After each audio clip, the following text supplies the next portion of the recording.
Ricky, are you ready to go to school? Yeah. Back on the healthy stuff. Egg whites, grape tomatoes, wheat bread with some, I can't believe it's not butter. And the boys in the background wrestling with their daddy. Yeah. So we just got done with speech therapy, which actually was a reevaluation for Ricky, and I will go into detail with that here later on in the vlog. But for right now, Ricky, where are we going? We're going to the store. What are we gonna get? We'll do an egg. So we gotta run to the store. We are completely out of water, so we gotta go get more water.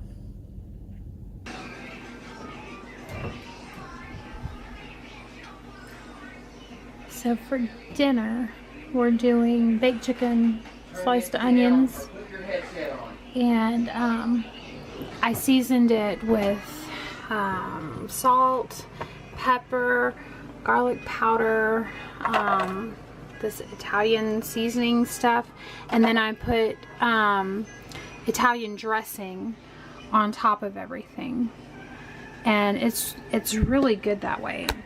Like it's really good that way. And I can either just eat that plain like that or put it on top of a salad. It's really good in a salad. It's almost like a Italian Caesar. I wouldn't call it Caesar. It's not Caesar salad. It's just like an Italian salad. It's really good. And then what I have to drink, I haven't had soda. Anyone who knows me knows that I love my Dr. Pepper. That is my drink. That has been my go-to since I was a little child. It was hard at first to kick the habit, like back during the summer. When I first started to lose weight, I knew that I had to kick the soda habit, and I did really well with it. I would have one here and there every now and then, but not every day. And so I'm back to doing that, and it's been about like 4 days since I've had a soda. So what my go-to thing is, because I just have an issue drinking plain water. Now there are times where I can, it's not an issue for me to drink plain water sometimes, but for most of the time, I don't know, I just can't drink plain water. So here are my two go-to things that I love drinking and adding to my water. This one is the cherry pomegranate. This tastes so good. And then the other one is a fruit punch. I drink the fruit punch, and I add lime to this, and sometimes I'll add lime to this, but it's really good. The lime is really good with the fruit punch. And then I have tons over here. I have the pink lemonade. I'm almost out of these. That's why I bought a new box. But the cherry pomegranate, like I showed y'all. Rick has been drinking the grape with the caffeine in it. I don't need really caffeine. Like, I need caffeine in the morning, so I'll drink my coffee. But I got this for him because I knew that he likes cherry, not cherry, grape flavored, whatever. And then raspberry lemonade. And then some of these are like the fitness black cherry. It's got like electrolyte, yeah, enhanced with B vitamins. So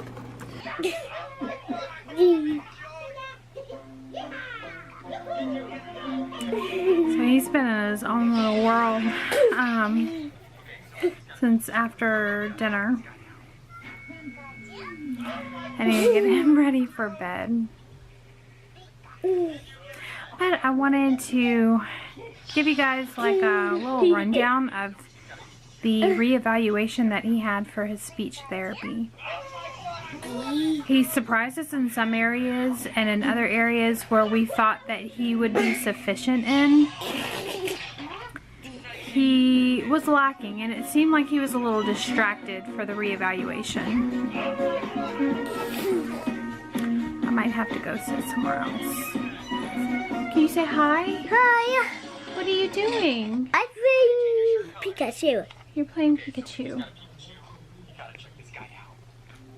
Yeah, I think I'll talk to you guys more in depth where y'all can hear me. One second.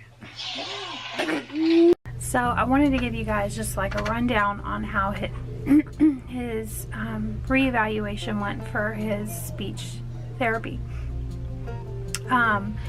He did this little task book where his therapist would ask him random questions about the different pictures that he saw, how many cats were in the picture, the little boy was holding a cat, what is the little girl holding, just those sort of questions. Now there were some that he could get just fine, and I'm sitting there, like I sit there the entire time. I listen to everything. I monitor everything.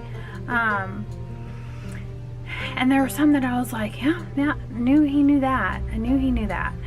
And then there were others like away from the book. His speech therapist had asked him, can you point to your mouth? And he did. And then he asked him a question like that, like point to your mouth. Point to your mouth is almost like a command, not really a question. So his therapist like redid the question, and he said, point to what you see with. What do you see with? Point to what you see with. And Ricky pointed to his nose. And that, I'm like, he knows that. Like that's one of the things when he's in taking a bath, that's one of the things that I will at random go through. What do you hear with? What do you smell with? What do you taste with? What do you talk with? Like those types of relevance to where it's sensory appropriate. And I felt like, how did he miss that, you know? But again, like I had said just a few seconds ago, he seemed a little distracted through certain parts of the evaluation. The evaluation was, I wouldn't say too long, but it was a little lengthy, and it kind of had to be to see where he had, what areas had he accomplished, and what areas did he need more improvement, more work on, so that his speech therapist could sit down and look at how he scored and say, okay, we can check this goal off of his list and check this goal off of his list, but we need to add this and this and this. So I can understand the length of and the diversity of how the questions were asked, to see how well he could comprehend and how well he could respond in relevance to what he's being asked. There were some things where he would attach to a word in the question and would answer thinking that he was answering the right way, when really, like for instance, his speech therapist asked him, what is an animal that has whiskers and what else did he say? Meows, and is furry, has fur. And Ricky, and the only explanation that I can think of that I gave to his speech therapist was Ricky heard animal. And when Ricky heard animal, he said giraffe and bear and horses and chickens and pigs. And he was naming like all the different animals that he can think of, but he never named a cat. He named like everything else, like zoo animals, aquatic, you know, but not the right answer. So then he was asked, what is round and that you can throw and bounces? And he said a ball. Then he said a football, a baseball, a squishy ball, a squishy ball, a football. And then it was funny because he was like, and more. he would name off all that stuff: a squishy ball, a ball, a football, a basketball, and more. And I'm like, where did he come up with this? There was another question that he said that, oh gosh, I can't think of it.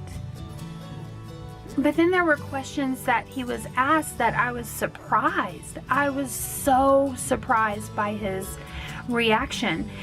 Like, for instance, his speech therapist had asked him, "What did you have for breakfast today?" And he said, "I had cereal, and I had crackers, and I had an orange." And I'm like, yes, that's exactly, because y'all know what I pack him in the mornings for his breakfast at school. He gets crackers and cereal and oranges and a water. So that was really great. And then the other thing that shocked me, like to the point of tears, his speech therapist saw me like I had to kind of like back up for a second and be like, ow. Was he asked Ricky, when you're tired, what do you do? When you're tired at night, what do you do, Ricky? And he said, well, I go to bed. And it was just clear and plain as day. And so, like, his tone, if you hear some people on the spectrum talk, sometimes they can be very monotone. Sometimes their voice can be very robotic or high-pitched or mumble. Like, it differentiates because they try to figure out what's appropriate, and sometimes it just comes out like a robot, or sometimes it comes out very like low and monotone. But for Ricky, it was just like a regular 5-year-old had answered, well, I go to bed. Like, what more do you want me to say? I go to bed. And I mean, it just blew me away at how clear and precise he had said that. And I just sat back and I was like biting on my thumb because I was like, I'm not gonna cry. I'm not gonna cry. I'm not gonna cry. But the good news that I wanted to share, Rick chimed in during the question part of the reevaluation. Basically, it's just where me and the therapist kind of bounce off our observations over the past few months and what he feels Ricky needs to work on, whereas where I feel, if I agree, but I feel like maybe he needs to work more on something. Like, that's the point in the evaluation where his therapist will record the conversation so that he can go back and he can add it to Ricky's goals for the upcoming months.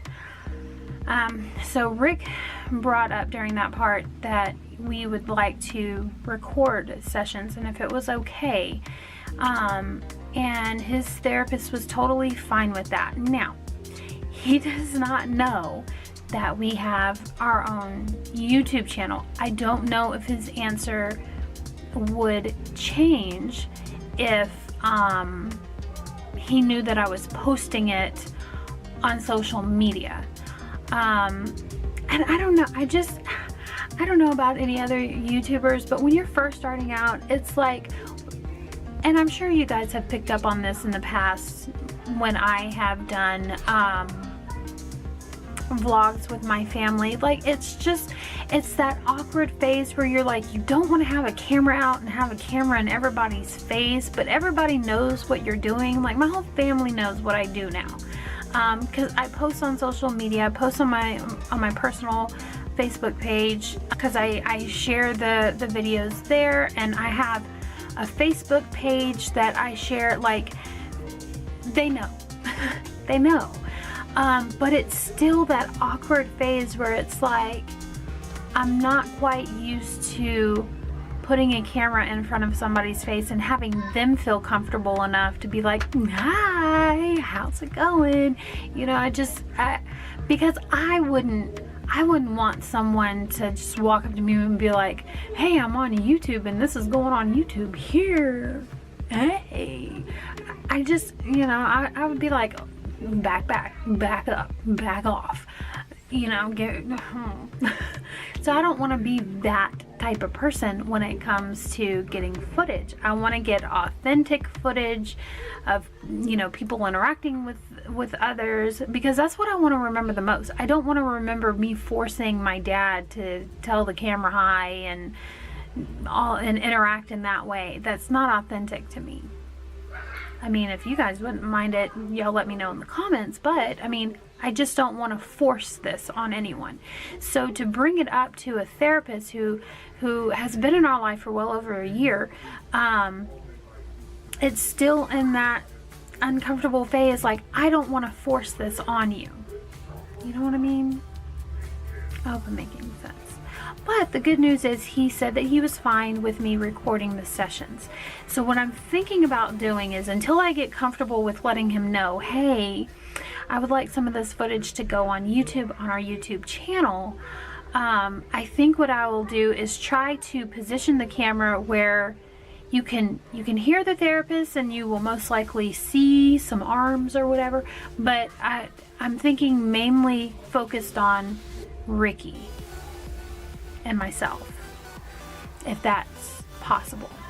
So I'm still trying to work that out, but I know a long time ago I had mentioned bringing it up to the therapist and asking them if it was okay, and if by policy through the company that they work with, if it was okay. It was just something that I knew that would be pretty efficient to showing you guys what it is like in our daily lives, because therapy is a very big part of our weekly, daily lives. Tuesdays and Thursdays mainly, and sometimes it can be Tuesday, Wednesday, Thursday, Friday. Like today on Friday we had therapy, so but it was for the reevaluation. So this is where we're at. It's good news, but I'm still trying to work into exposing that we are on YouTube. If he hasn't already come across us, I doubt he has. But you know, it's just something that I'm just kind of working my way into letting him know. But for right now, hearing him say that it was okay to record some sessions, okay, we can work with that. So my battery light is blinking. This is where I am ending today's vlog. I hope that you guys enjoyed it. I hope that you guys can celebrate with me on the news that I have about how well Ricky has progressed with his speech. I mean, that was just, it was shocking. It almost brought me to tears. So if you like this video, then give it a thumbs up. If you haven't already, we would love to have you a part of the Ausoome family. Click that subscribe button down below. Our whole goal in starting this channel is to raise awareness for autism, and that ultimately opens the door to acceptance. That's what we want.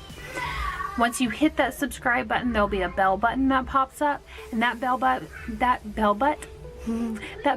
if you push it, it will let you know when we upload next. We love you guys so very much. We thank you for all the support, all the likes, all the views. Share the video if you can with your family. Bring that awareness to people. That's what we want. And we will see you guys later. We love y'all. Bye.